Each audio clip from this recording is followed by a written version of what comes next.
অনেকেই আছে যারা পাঁচ ওয়াক্ত নামাজকে অস্বীকার করে। এই লোকগুলি অধিকাংশ লোক হচ্ছে মাজার, তারা মারফত নিয়ে আছে।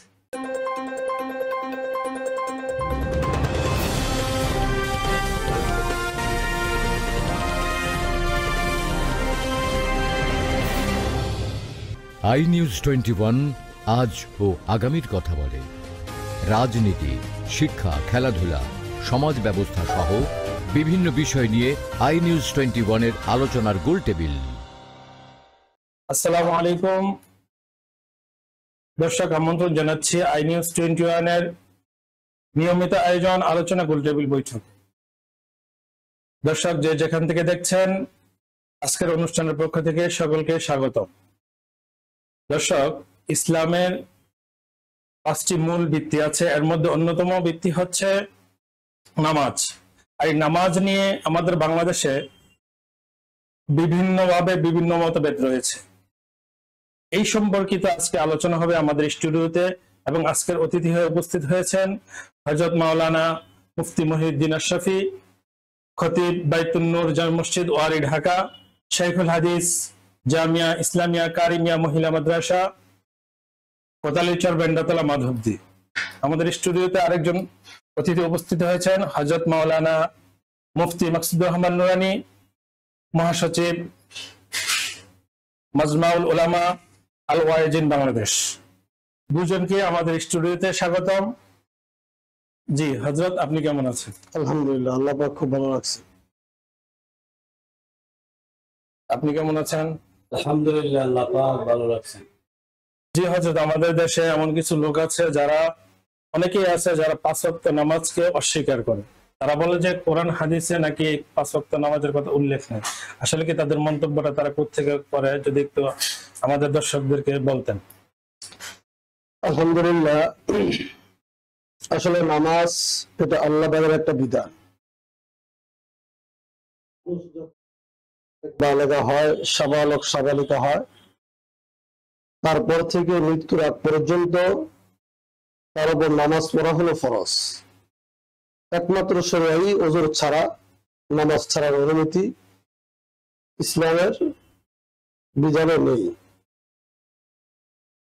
কিন্তু যারা নাকি বলে যে পাঁচ ওয়াক্ত নামাজের কথা কোরআনে নাই, এই জন্য তারা পাঁচ ওয়াক্ত নামাজ পড়তে চায় না বা পড়ার মন মানসিকতা থাকে না, আমি তাদের উদ্দেশ্যে বলবো, আসলে পাঁচ ওয়াক্ত নামাজ প্রত্যেকটা মুসলমানের পড়া দরকার। এটা আল্লাহ পাক কোরআনেই উল্লেখ করে দিয়েছে।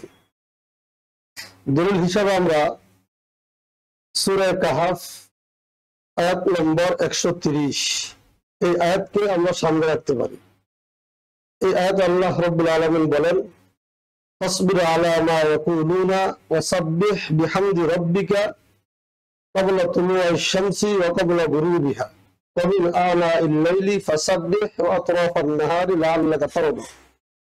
আল্লাহ পাক স্পষ্ট বলেছেন যে সূর্য ওঠার আগে তোমরা ফজরের নামাজ আদায় করবে, দিনের নামাজ অর্থাৎ জোহরের নামাজ তোমরা আদায় করবে, সূর্য ডুবার আগে তোমরা আসরের নামাজ আদায় করবে, রাতের নামাজ অর্থাৎ মাগরিব এবং এশার নামাজ তোমরা আদায় করবে। যেহেতু আল্লাহ পাক কোরআনে স্পষ্ট নির্দেশনা দিয়েছেন যে তোমরা পাঁচ ওয়াক্ত নামাজ পড়বে, তো অবশ্যই আমরা যারা মুসলমান আমাদেরকে পাঁচ ওয়াক্ত নামাজ বাধ্যতামূলকই আদায় করতে হবে। ধন্যবাদ আমাদের সম্মানিত অতিথি। তো দর্শক, আমরা গুরুত্বপূর্ণ প্রশ্নের উত্তর জানতে পারলাম। যদি এই বিষয়ে আপনাদের কাছে কেউ কোনো এলোমেলো কথা বলে, তাহলে আপনারা এই বিষয়টা নিয়ে এই দলিলটা আপনারা ওই যারা বিপক্ষে কথা বলে তাদের কাছে আপনারা বলতে পারবেন। তা আমি আমার পরবর্তী অতিথির কাছে প্রশ্ন করতে চাই যে এই লোকগুলো আসলে কারা, যারা পাঁচ ওয়াক্ত নামাজকে অস্বীকার করে, তাদের সম্পর্কে যদি আপনি কিছু বলতেন। এই লোকগুলি অধিকাংশ লোক হচ্ছে মাজার, তারা মারফত নিয়ে আছে, শরীয়ত মানে না। এই মাজার কিন্তু ভালো জিনিস, তারপরও আমরা তাদেরকে বেদাতি বলি কেন? মাজারপন্থী তাদেরকে কেন বেদাতি বলি?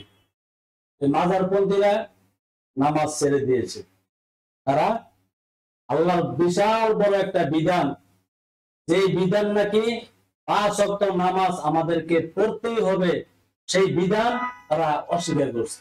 এই জন্য তাদেরকে আমরা বেদাতি বলি। মাজার কিন্তু ভালো। এই যে দেখেন আমাদের বাংলাদেশে শাহজালাল, শাহ পরান, শাহ মাকদুম, আরো আল্লাহওয়ালা যারা আছেন তাদের মাজার কিন্তু আছে। আমরা মাজারকে কখনো খারাপ বলিনি, সেই মাজারগুলো অত্যন্ত ভালো। কিন্তু শিক্ষণীয় জিনিস হলো মাজারে যিনি শায়িত আছেন তার জীবনী কি, তার ইতিহাস কি, তিনি কি নামাজ পড়েছেন, তিনি কি সুন্নতের উপরে আমল করেছেন, তিনি কি কোরআনের উপরে জিন্দেগি যাপন করেছেন, শরিয়া আইন মেনেছেন, মারফত মেনেছেন, তরিকত হাকিকত সবই ওনারা মেনেছেন। কিন্তু এখন যে বাংলাদেশ মাজারপন্থী আছে তারা কিন্তু শুধু কি করে, নামাজ লাগবে না, তারা 5 ওয়াক্ত নামাজ বাদ দিয়ে 5 ওয়াক্ত গাঁজা খায়। নারীদের সাথে একসাথে তারা এই গান বলতেছে, গান গাইতেছে, ঢোল বাজনা বাজাইতেছে। এগুলো দেখার পরে এই বাংলার হক্কানি আলেম ওলামা তারা বলছে এই মাজার পূজারী যারা আছে তারা বেদাত। এই মাজার পূজারী সহি আকীদার ভিতরে নাই। কিন্তু এই মাজার ওইখানে জিয়ারত করা আলহামদুলিল্লাহ, ওইখানে মাজারে যিনি শুয়ে আছেন তার এই জীবনে কি আমল করেছে ওইগুলো হলো আমাদের শিক্ষণীয়। কিন্তু মাজারে গিয়ে আপনি সিজদা দিলেন, মাজারে গিয়ে পূজা করলেন, মাজারে গিয়ে মানত করলেন, এগুলো সম্পূর্ণ বেদাত। এই জন্য বাংলাদেশে যত মাজার পূজারী আছে তাদেরকে দেওবন্দি উলামায়ে কেরামগণ, হক্কানি আলেমরা তাদেরকে বেদাত বলে ঘোষণা দিয়েছে। তারা এই ইসলামের পথে সঠিকভাবে সঠিক ইসলাম তারা পালন করে না। এই জন্য যারা আছেন সবাইকে অনুরোধ করব, এই মাজার পন্থীদের কথা আপনারা বিশ্বাস করে ওইখানে মানত করবেন না, পূজা দিবেন না, নামাজ 5 ওয়াক্ত পড়বেন, আল্লাহ পাক আপনাদের রাস্তা সহজ করে দিবেন। ধন্যবাদ সম্মানিত অতিথিকে। আমাদের পরের প্রশ্ন আমরা চলে যাচ্ছি। আমরা যে 5 ওয়াক্ত নামাজ পড়বে, আমরা কোরআনের ধারা জানতে পারলাম।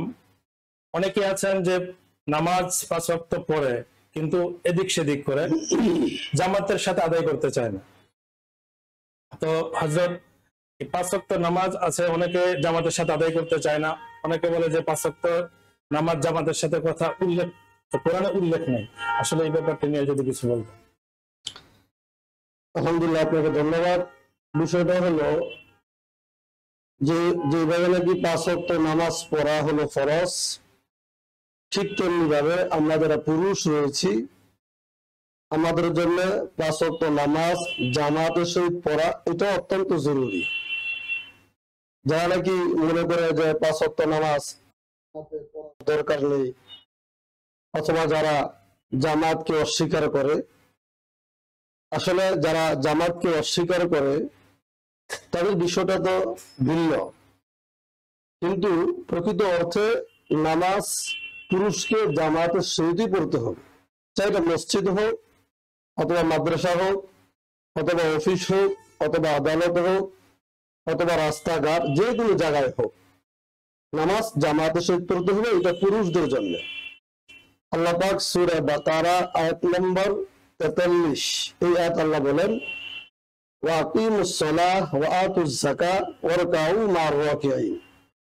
আল্লাহ পাকের নির্দেশ যে তোমরা নামাজ পড়ো, যাকাত আদায় করো, ওয়ারকাউ মা'আর রাকিঈন, রুকুকারীদের সাথে তোমরা রুকু আদায় করো। এখন যদি আমি বাসায় একা একা ফরজ নামাজ আদায় করি, অথবা অফিসে একা একা ফরজ নামাজ আদায় করি, অথবা যে কোনো জায়গায় একা একা যদি আমি নামাজ আদায় করি, তাহলে আমরা শুধু রুকু পাবো, কিন্তু রুকুকারী পাবো না। যদি আমরা কয়েকজন মিলে একসাথে জামাতের সহিত নামাজ পড়ি, তাহলে আমরা রুকুও পাবো, রুকুকারীও পাবো। এজন্য আল্লাহ পাকের নির্দেশ, যেহেতু পুরুষ তারা ফরজ নামাজগুলো জামাতের সহিত নামাজ আদায় করা, ইনশাল্লাহ আমরাও এখন থেকে আমরা নিয়ত করে নিই। আল্লাহ পাক যতদিন আমাদেরকে বাঁচিয়ে রাখবেন, আমরা পুরুষ যারা আছি আমরা 5 ওয়াক্ত নামাজ যে কোনো জায়গায় হোক আমরা জামাতের সহিত পড়ার চেষ্টা করব ইনশাআল্লাহ। এই দর্শক, আমরা গুরুত্বপূর্ণ আলোচনা শুনলাম। এই বিষয়টা নিয়ে আমাদের পরবর্তী অতিথির কাছে জানতে চাই, যারা জামাতে নামাজ পড়তে চায় না তাদের সম্পর্কে আপনি যদি কিছু বলতেন। জামাতের সাথে যারা নামাজ পড়তে চায় না তারা নামাজ দিয়ে অলসতা করে। এখন আমার সময় আছে, জামাত আমি পাবো, কিন্তু আমি নামাজে গেলাম না। এই নামাজ আল্লাহর কাছে কতটুকু গ্রহণযোগ্য হবে জানি না, কিন্তু কোরআনে আছে অলসতার নামাজকারীও কিন্তু তার আযাব হবে। নামাজে বিলম্ব করলো, নামাজের গুরুত্ব তার কাছে নাই, নামাজকে গুরুত্ব দিল না, ওই ব্যক্তির জন্য কিন্তু কঠিন শাস্তি আছে। এমনকি জাহান্নামে যাওয়ারও হুঁশিয়ারি আল্লাহ পাক তাকে দিয়েছেন। এই জন্য আমাদেরকে সময় যদি থাকে, অত্যন্ত ব্যস্ত, তার জন্য একা একা যে এখানে এমন জায়গায় আছি কোন লোক পাইব না, কিন্তু জামাতের সময় চলে যাচ্ছে, এই নামাজের টাইম চলে যাচ্ছে, ওই সময় একা নামাজ পড়া যাবে। কিন্তু জামাতের এতটাই গুরুত্ব যে কাউকে যদি পাই, দুইজন হলো আমরা জামাতে নামাজ আদায় করব। জামাত যে ব্যক্তি অবহেলা করবে, নামাজ নিয়ে যে ব্যক্তি অবহেলা করবে, তার জন্য কঠিন আযাবের ঘোষণা আল্লাহ পাক দিয়েছে। ধন্যবাদ দর্শক, গুরুত্বপূর্ণ আলোচনা শুনলেন। আমরা পরবর্তী প্রশ্নে চলে যাই যে হযরত নামাজের গুরুত্ব এবং ফজিলত সম্পর্কে যদি একটু আলোচনা করতেন। আলহামদুলিল্লাহ, অত্যন্ত গুরুত্বপূর্ণ প্রশ্ন করা হয়েছে। নামাজের ফজিলত, নামাজের গুরুত্ব ইসলামের মধ্যে অনেক অনেক বেশি। শুধু ইসলামেই নয়, আমাদের নবীর পূর্বে বহু পয়গম্বর রসুল আমাদের মাঝ থেকে অতিবাহিত হয়ে গেছে। যেমন তাদের মধ্যে থেকে জলিলুল কদর একজন পয়গম্বর হযরত ইব্রাহিম আলাইহিস সালাতু ওয়াস সালাম, তিনিও কিন্তু আল্লাহর কাছে দোয়া করেছেন, আল্লাহ আমাকে একজন নামাজ প্রতিষ্ঠাকারীর অন্তর্ভুক্ত করে দেন। শুধু নিজের জন্য নয়, নিজের সন্তানদের জন্য দোয়া করছে, আল্লাহ আমাকে এবং আমার সন্তানদেরকেও নামাজ প্রতিষ্ঠাকারীর অন্তর্ভুক্ত করে দেন। যেমন সূরা ইব্রাহিম আয়াত নম্বর 40, এই আয়াতে আল্লাহ পাক বলেন, রব্বি জাআলনি মুকিমাস সালাহ ওয়া মিন যুররিয়াতি।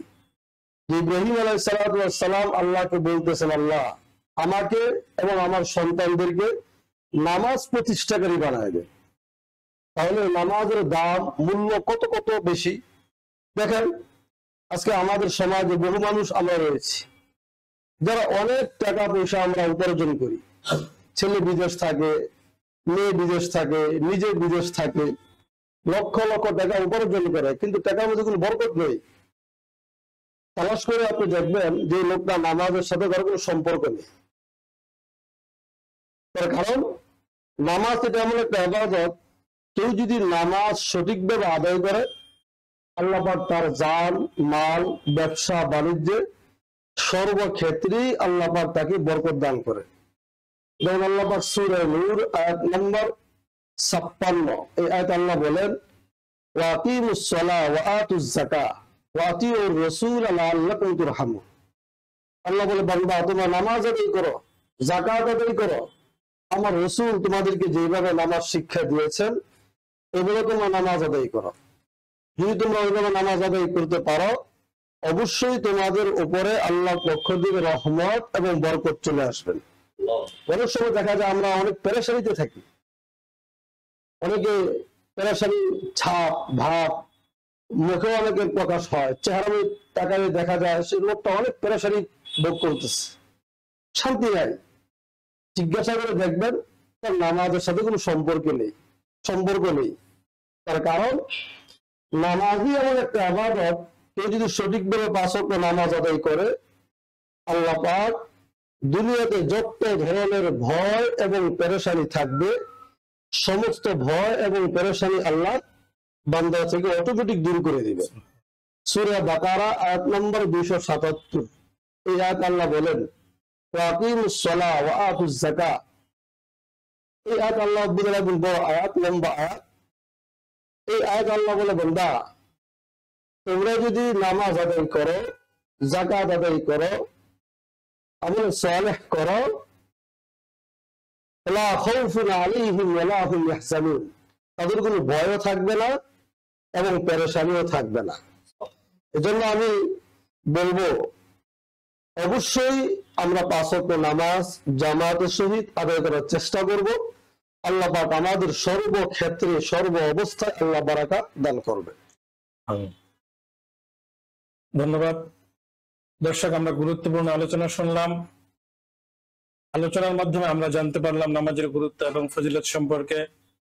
আল্লাহ তাআলা যেন আমাদের সহ আমাদের সকলকে 5 ওয়াক্ত নামাজ জামাতের সহিত আদায় করতে পারি সেই তৌফিক দান করেন। দর্শক, আমরা আমাদের অনুষ্ঠানের প্রায় শেষ পর্যায়ে চলে এসেছি।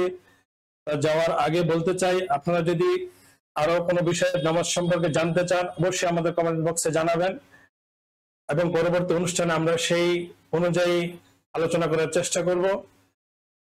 সর্বশেষ আমাদের দুজন অতিথিকে ধন্যবাদ জানিয়ে আমাদের অনুষ্ঠান এখানেই শেষ করছি। আসসালামু আলাইকুম।